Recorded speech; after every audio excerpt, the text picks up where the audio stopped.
अध्याय 41 परिव्राजकाचा वृत्तांत। श्री भास्कर पंडित म्हणाले, श्रीपाद श्री वल्लभ हे महासरस्वती, महालक्ष्मी, महाकाली, राजराजेश्वरी स्वरूप आहेत. त्यांच्यातील देवी तत्व त्यांचे अनुष्ठान करणाऱ्यांना कळते.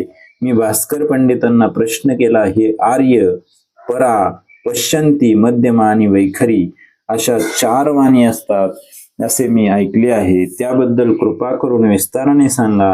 यावर भास्कर पंडित म्हणाले, अंबिका प्रतिवाक्याद्वारा व्यक्त होत असते. ती प्रत्येक मनुष्याद्वारे, प्रत्येक व्यक्तीद्वारे बोलत असते. आपणास कानाद्वारे ऐकू येणारे वाक्य स्थूल असते. एखादे वेळी वाक्य मुखाच्या बाहेर अजिबात ऐकू येत नाही. आतच केवळ ओठांच्या हालचालीवरून आपणास अर्थबोध होतो. तेव्हा तिला मध्यमा वाणी म्हणतात. या मध्यमापेक्षा अजून थोडी स्थूल असणारी वाणी तिला वैखरी म्हणतात.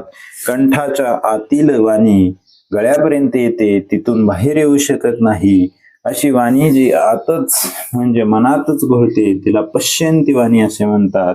या पश्यंतीहून सुद्धा नाभीत निर्विकल्पणे राहून संकल्प मात्र असणारी वाणी म्हणजे परावाणी होय. अंबिकेची त्रिपुर भैरवी स्वरूपात सुद्धा आराधना करतात. गुणत्रय, जगत्त्रय, मूर्तित्रय, अवस्थात्रय या सर्वांची आदिशक्ती त्रिपुर भैरवी आहे. बाळांनो, आपण श्रद्धेने आत्मसमर्पण करून संपूर्ण शरणागती पत्करली असता या लोकात किंवा अदृश्य लोकात कोणत्याही प्रकारचे शत्रुत्व आडवे आले असता आपले काहीच नुकसान होत नाही. विरोध शक्ती केवळ भौतिक जगातच परिमित नसतात, तर त्या प्राणमय, भौतिकमय, मानसिकमय, आध्यात्मिकमय सुद्धा असतात. आपण जेवढी प्रगती करू इच्छितो तेवढी प्रगती साधल्यावर त्या त्या लोकात आपण भौतिक प्रपंचात ज्या प्रकारे जीवन जगतो त्या लोकात सुद्धा तसेच जीवन जगू शकतो. मनुष्याला प्रगती करावयाची असेल तर श्रद्धा हवी, जीवन मूल्यांवर संपूर्ण विश्वास हवा. आपण आपले जीवन विश्वाच्या आधारावरच जगत असतो. आपल्या संकटकाळी परमेश्वराचे सहाय्य नक्कीच मिळेल आणि तोच त्या संकटातून मुक्तता करेल असा आपला दृढ विश्वास असावा.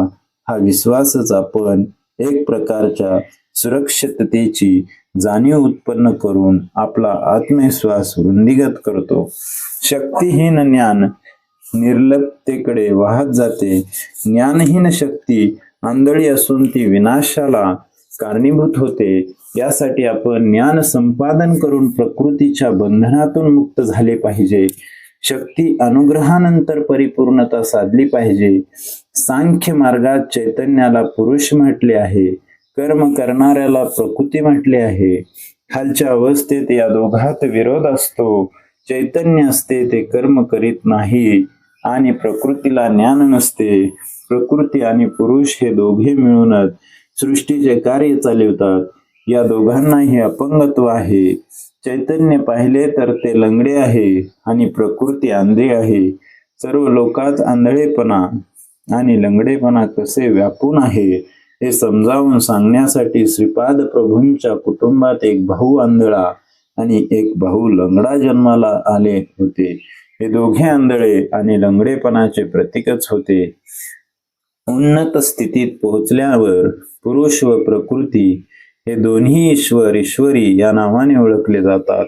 तेव्हा या दोघांमध्ये विरोध नसतो. श्रीपाद प्रभू योग्य वेळी, योग्य काळी आपल्या बंधूंचे अपंगत्व दूर करतील यात शंकाच नाही. लोकांमधील अंधत्व आणि पंगुत्व घालवण्याचा बृहद्दर कार्याची सूचना स्वरूप म्हणून ते हे कार्य करतील. अतीत अशा स्थायी रूपात असलेल्या पुरुष प्रकृतींना ब्रह्म माया असे संबोधले जाते.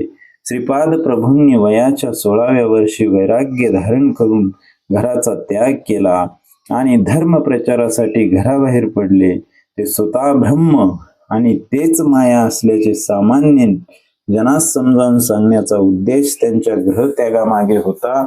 अपरिमित आणि अनंत गुण असलेल्या ब्रह्मस्वरूपास परिमितता आणणारी शक्ती म्हणजे माया. श्रीपाद प्रभूंचा पिटाकापुरम येथे जन्म घेण्याचा उद्देश ते अपरिमित ब्रह्मस्वरूपाचे असल्याने मायेसमोर न झुकता परिमित व्यवहार केल्याचे सूचित करणे हा होता. वयाच्या अवघ्या 16व्या वर्षी ते मायेच्या बंधनात न पडता केवळ भक्तांचा उद्धार करायचा हा संकल्प करून घरातून बाहेर पडले. संपूर्ण विश्वात श्रीपाद प्रभूंचा महिमा विस्तार पावल्यानंतर येणाऱ्या शताब्दीमध्ये त्यांच्या संकल्पाप्रमाणे पिठाकापुरमच्या रहिवाशांचा सुद्धा ज्ञानोदय होणार आहे. श्रीपाद प्रभूंच्या दिव्य चैतन्य शक्ती मानव चैतन्याचे अपंगत्व आणि प्रकृतीचे अंधत्व दोन्हीही निवारण करील. श्रीपाद प्रभूंच्या लीला सामान्य मानवांना अनाकलनीय आहेत. एकदा एक संन्यासी कुकुटेश्वराच्या मंदिरात आला.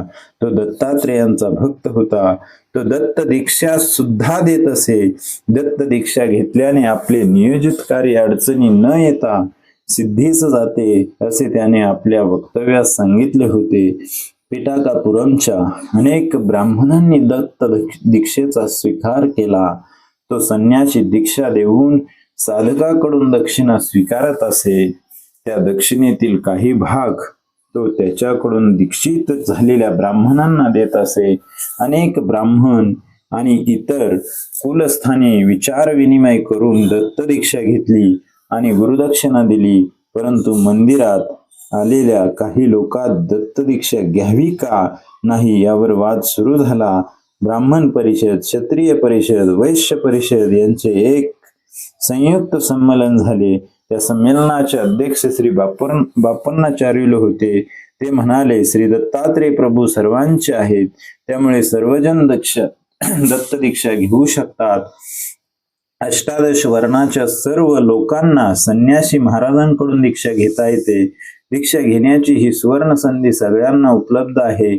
यावेळी ब्राह्मण परिषदेतील काही लोकांचे असे मत होते की ब्राह्मण, क्षत्रिय आणि वैश्य लोक आचार संपन्न असल्याने ते दीक्षेस पात्र असतात, परंतु शूद्र वर्णाचे लोक अनाचारी असल्याने ते दीक्षा घेण्याचे अधिकारी नाहीत. त्यांच्याकडून दक्षिणा घेऊन आपण आपल्या तपशक्तीने त्यांना शुद्ध करू शकतो. यावर बापनाचार्य म्हणाले, सर्व कुलामध्ये आचारवंत आणि अनाचारवंत दोन्ही लोकात असतात. कोण आचारवंत आणि कोण अनाचारवंत हे सांगणे कठीण असते. त्यामुळे सामूहिक कल्याण, स्थैर्य, शम यावर दृष्टी ठेवून आपण दत्त होम किंवा इतर यागादी कार्यक्रम करून संघातील शेम, स्थैर्य साधू शकतो. दक्षिणा घेऊन शूद्रांना दीक्षा न देणे म्हणजे त्यांच्यावर अन्याय केल्यासारखे मला वाटते. दक्षिणा घेऊन आपण आपल्या तपशक्तीने शूद्र लोकांना शुद्ध करून घेतल्यावर ब्राह्मण, क्षत्रिय आणि वैश्य लोकांचा सुद्धा उद्धार करू शकतो. याप्रमाणे कोणत्याही कुळातील लोकांना व्यक्तिगत स्वतंत्र दीक्षा देण्याची आवश्यकता नाही. याशिवाय दक्षिणेची रक्कम खूप अधिक ठेवली आहे. प्रत्येक कुलात गरीब लोक असतात, ती एवढी रक्कम दक्षिणा म्हणून देऊ शकणार नाहीत. आपल्याला एवढी मोठी रक्कम दिल्यावर त्यांना काही दिवस उपाशी राहावे लागेल. दक्षिणा ही ऐच्छिक असली पाहिजे. यथाशक्ती आणि श्रद्धायुक्त अंतकरणाने दिलेली दक्षिणाच दक्षिणा म्हणून स्वीकारली पाहिजे, तरच श्री दत्त प्रभू संतोष पावतील. यावर तिथे जमलेले ब्राह्मण म्हणाले, महाराज, आपण गावी आल्यावर त्यांचे स्वागत पूर्ण कुंभाने वेद मंत्रांनी केले नाही. महाराजांनी स्वतः जनहित भावनेने आपणा सर्वांना दत्त दीक्षा दिली, परंतु आपल्या ब्राह्मण परिषदेने मात्र त्यांना काहीच दिले नाही. ही लाजिरवाणी गोष्ट आहे. यावर बापनाचार्युल म्हणाले, खरे तर परमहंस परिव्राजकाचार्य यांचे स्वागत करण्याची एक विशिष्ट पद्धत आहे. प्रथम त्यांच्या प्रधान शिष्याकडून काही दिवस अगोदर ब्राह्मण परिषदेस सूचना मिळाली पाहिजे. त्यावर परिषद संपूर्णपणे विचार करून प्रधान शिष्यांशी बोलणी करून सर्व गोष्टी निश्चित करते. यामुळे प्रधान शिष्यांची सर्वांशी ओळख होते. त्यानंतर परिषद एक निर्णय घेऊन योग्य अशा परिव्राजक शिष्यांची निवड करते. त्यानंतर परमहंस परिव्राजक येण्याचे ठरवितात. तेव्हा त्यांचे स्वागत वेदमंत्राने पूर्ण कुंभाने केले जाते. त्यानंतर त्यांच्या बरोबर शास्त्र चर्चा होते. यानंतर परिव्राजक महोदयांच्या सूचनेनुसार यज्ञ, याग, दीक्षा किंवा प्रवचनाचे आयोजन होते. या प्रकारे पूर्वसूचना न देता परिव्राजकाचार्य कुकुटेश्वरास आल्याबरोबर त्यांनी दीक्षेची प्रस्ताव मांडला व गुरुदक्षिणा सुद्धा मागितली. हा सर्व आपल्या नियमांविरुद्ध घडलेला प्रकार आहे. यावर ब्राह्मण म्हणाले, नियमांचे उल्लंघन झाले, या विषयावर चर्चा करण्याची ही वेळ नाही. आता तुम्ही किंवा तुमचे जावई अप्पलराज शर्मा दीक्षा घेऊन दक्षिणा देणार आहात किंवा नाही यावर बापनाचार्य म्हणाले, सामूहिक स्थैर्यासाठी दीक्षा घ्यायचा आमचा विचार आहे. व्यक्तिगत क्षमेस्थैर्य यासाठी नाही. आम्ही दीक्षा घेत नाही, त्यामुळे दक्षिणा देणार नाही. ब्राह्मण लोकात ज्यांना दक्षिणा घ्यायची आहे ते स्वेच्छेने घेऊ शकतात. ब्राह्मण परिषद ही सामूहिक समस्येसाठी असते. सामूहिक प्रयोजन असलेल्या विषयांवर परिषद विचार विनिमय करते. व्यक्तिगत दीक्षा किंवा व्यक्तिगत समस्या याबद्दल विचार विनिमय करीत नाही. श्रेष्ठी आणि नरसिंह वर्मा यांनी दीक्षा घेण्यास नकार दिला. ब्राह्मण, क्षत्रिय आणि वैश्यांना दीक्षा घेणे किंवा न घेणे हे त्यांच्या इच्छेवर सोडले होते. श्रीपाद प्रभूंकडून दत्त दीक्षा. श्रीपाद प्रभूंवर श्रद्धा भक्ती असणाऱ्या लोकांमध्ये काही शेतीचा व्यवसाय करणारे होते. यामध्ये प्रमुख असे व्यंकटप्पया श्रेष्ठी होते. श्रीपाद व्यंकटप्पयांच्या घरी गेले आणि म्हणाले, दत्त दीक्षा मिळाली नाही म्हणून कोणी निराश होऊ नका. मी दत्त दीक्षा देतो. एवढेच नव्हे तर यथाशक्ती दक्षिणा सुद्धा मीच देईन. मंडल 40 दिवस. दीक्षेची गरज नाही. एक रात्री दीक्षा घेतली तरी पुरे. श्रीपाद प्रभू एक दिवस व्यंकटप्पा रायांच्या घरी अष्टदश वर्णाच्या लोकांना दीक्षा देत होते. ही दीक्षा घेणाऱ्या साधकात काही ब्राह्मण, थोडे क्षत्रिय, काही वैश्य होते. श्रीपाद प्रभूंच्या दत्त स्वरूपात प्राकट्य. श्रीपाद प्रभू बहुरूपी असून दत्त स्वरूपात प्रकट होण्याचा तो दिवस होता. तो श्रीदत्त प्रभूंचा आवडता वार गुरुवार होता. दीक्षा दिलेल्या सर्व भक्तांना त्यांनी मंगलमय आशीर्वाद दिले. सर्व भक्तांनी मोठ्या श्रद्धाभावाने श्रीदत्त प्रभूंचे भजन अर्चन केले. यानंतर श्रीपाद प्रभूंनी आपल्या पुढील कार्यक्रमाबद्दल विस्तृत माहिती आपल्या भक्तगणांना सांगितली. श्रीदत्त प्रभूंचे स्मरण करता शनीच ते भक्तांना दर्शन देतात आणि त्यांच्या मनोकामना पूर्ण करतात असे त्यांनी भक्तांना सांगितले. त्यानंतर दुसरे दिवशी म्हणजे शुक्रवारी सकाळी मी नरसिंह वर्माच्या घरी गेलो. तिथे श्रीपादांचे मंगल स्नान चालू होते. स्नानानंतर नरसिंह वर्मांनी श्रीपादांना खाण्यासाठी अनेक फळे आणून दिली, परंतु त्यांनी केवळ एकच केळ घेतले. ते सुद्धा वर्मांच्या घरी असलेल्या गोमातेस दिले. यानंतर ते व्यंकटप्पा या श्रेष्ठींच्या घरी आले. तेथे सुद्धा त्यांना मंगल स्नान घालण्यात आले.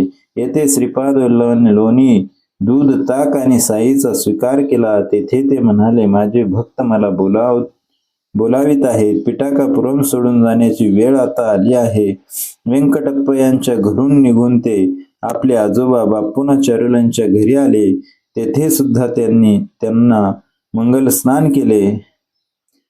श्रीपाद श्रीवल्लभ प्रत्यक्ष दत्त स्वरूप आहेत. त्यांनी आपल्या भक्तांची दुःखे, पीडा, अडचणी दूर करण्यासाठी अवतार धारण केला आहे. त्यांनी आपल्या वक्तव्यात अनेक वेळा असे स्पष्टपणे उच्चारण केले होते.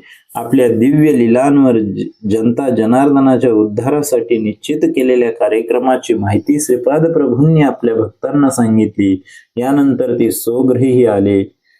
श्रीपाद प्रभूंच्या पिठाकापुरम सोडून जाण्याचा मनोदय त्यांच्या आईवडिलांना कळला होता. त्यांनी श्रीपादांना समजावून सांगण्यास पुष्कळ प्रयत्न केला, परंतु श्रीपाद प्रभू आपल्या निर्णयावर अटळ होते. यानंतर श्रीपाद प्रभूंच्या माता पित्यांनी त्यांच्या विवाहाविषयी बोलण्यास प्रारंभ केला. त्यावेळी श्रीपाद म्हणाले, मी आतापर्यंत अनेक वेळा श्रेष्ठी आजोबांना, वर्मा आजोबांना अनघा लक्ष्मी समेत दर्शन दिले आहे. त्या दिव्य दाम्पत्याने श्रेष्ठी आजोबांच्या अमराईत विहार केलेला सर्वांनी पाहिला आहे. हे पहा, माझे अनघा लक्ष्मी समवेत दिव्य मंगलमय स्वरूप आहे. असे म्हणून श्रीपादांनी त्या दिव्य स्वरूपाच्या दर्शनाचा लाभ माता पितांना घडवून आणला. ते मंगलमय स्वरूप पाहून माता पिता अगदी भारावून गेले. त्यांच्या मुखातून शब्दच निघेना. श्रीपाद प्रभू पुढे म्हणाले, मी अवधूत स्वरूपात आलो असताना सांगितले होते की माझा विवाह प्रस्ताव मांडताच मी घर सोडून निघून जाईन. एवढे बोलल्यानंतर श्रीपाद प्रभूंनी त्यांच्या दोन मोठ्या भावांना स्पर्श केला आणि आपल्या अमृतमय दृष्टीने त्यांच्याकडे पाहिले. तात्काळ अंध असलेल्या बंधूस दृष्टी प्राप्त झाली आणि पायाने अधू असलेल्या बंधूस व्यंग होऊन चांगलाच चालू लागला. त्या दिव्य स्पर्शाने त्या दोघा बंधूंना ज्ञान प्राप्ती सुद्धा होऊन ते ज्ञान तेजाने तळपू लागले. हे सर्व दृश्य पाहून श्रीपादांच्या माता पित्यांना आश्चर्ययुक्त आनंदाचा धक्का बसून त्यांच्या मुखातून शब्दच फुटेना. तेवढ्यात तेथे आजी राजमांबा आणि आजोबा बापनाचार्युल तसेच व्यंकटप्पा श्रेष्ठी आणि त्यांची धर्मपत्नी व्यंकट सुबम्मांबा, नरसिंह वर्मा व त्यांची धर्मपत्नी अम्माजम्मा आले. श्रीपाद प्रभू सर्वांबरोबर आनंदात थट्टामस्करी करत बोलत होते. सुमती महाराणी तेव्हा म्हणाल्या, बाळा श्रीपादा, तू सर्व जबाबदाऱ्या पूर्ण करून जाईन असे म्हणाला होतास. तू अजून व्यंकटप्पा या श्रेष्ठींच्या घरची दूध बाकी, वत्सवांची दूध बाकी, मल्हादींची दूध बाकी पूर्ण केली नाहीस. यावर श्रीपाद म्हणाले, आई तू म्हणतेस ते बरोबर आहे. या 3 वंशातील लोकांना मी कधी विसरणार नाही.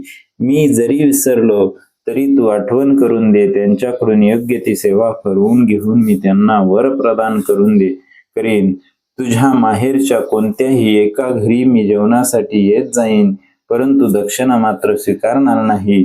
तुझ्या माहेरची माणसे माझ्याशी वात्सल्यपूर्ण भावाने वागतात आणि मला जावई असे संबोधतात. मी हा मानवी संबंध स्वीकारून त्यांच्या बरोबर जावयास शोभेल असे वर्तन करीन. एवढे बोलून श्रीपाद प्रभू आपल्या पित्याकडे वळले आणि त्यांना उद्देशून म्हणाले, तात, आपल्या दंडीकोट वंशात अनेक वर्षापासून वेद परंपरा चालू आहे. आता माझे दोन्ही ज्येष्ठ बंधू वेदशास्त्र संपन्न होऊन मोठे पंडित झाले आहेत. ते आपली वेद परंपरा चालवतील. दंडीकोट वंशातील लोकांना मी कधीच विसरणार नाही. श्रीपाद प्रभू काही क्षण डोळे मिटून बसले व नंतर म्हणाले, आपले श्रीधर शर्मा पुढील एका जन्मी समर्थ रामदास या नावाने एक महापुरुष होऊन महाराष्ट्र जन्मास येतील. नरसिंह वर्मा छत्रपती शिवाजी या नावाने जन्म घेऊन महाराष्ट्रात राज्य स्थापित करून श्री समर्थ रामदासांचे शिष्यत्व पत्करतील. याप्रमाणे आपले पूर्व संबंध कायम राहतील. समर्थ रामदास स्वामींच्या नंतर श्रीधर शर्मा शिवग्राम शेगाव क्षेत्रात गजानन नावाचा महायोगी होईल. त्याच्यामुळे शिवग्राम क्षेत्री महिमा अपरंपार वाढेल. राज शर्मा श्रीधर नावाने जन्म घेऊन महायोगी होतील. श्रीधराची शिवपरंपरा असलेल्या ह्या पिठाकापुरातील माझ्या अंगणात महासंस्थान निर्माण होणार आहे. व्यंकटप्पा या सृष्टी बरोबर असलेले आपले ऋणानुबंध स्थिर स्वरूपाचे होतील. एवढेच नव्हे तर त्यानंतर वत्सवाई कुटुंबातील लोक सुद्धा येतील. येथे सावित्रपणाचे पारायण होईल. असे बोलून श्रीपाद प्रभू थांबले आणि त्यांना वेदांचे पठण अत्यंत प्रिय होते. कित्येक वेळा श्रीपाद प्रभू वेदांचे पठण चाललेले पाहून अंतर्लीन होत. त्यावेळी वेद पठण करणारे विप्रगण अत्यंत श्रद्धा भावाने श्रींच्या दिव्य मुखाकडे एकटक पाहत वेद पठण चालू ठेवीत. श्रीपाद श्री वल्लभांचा जय जयकार असो. अध्याय 41 समाप्त झाला.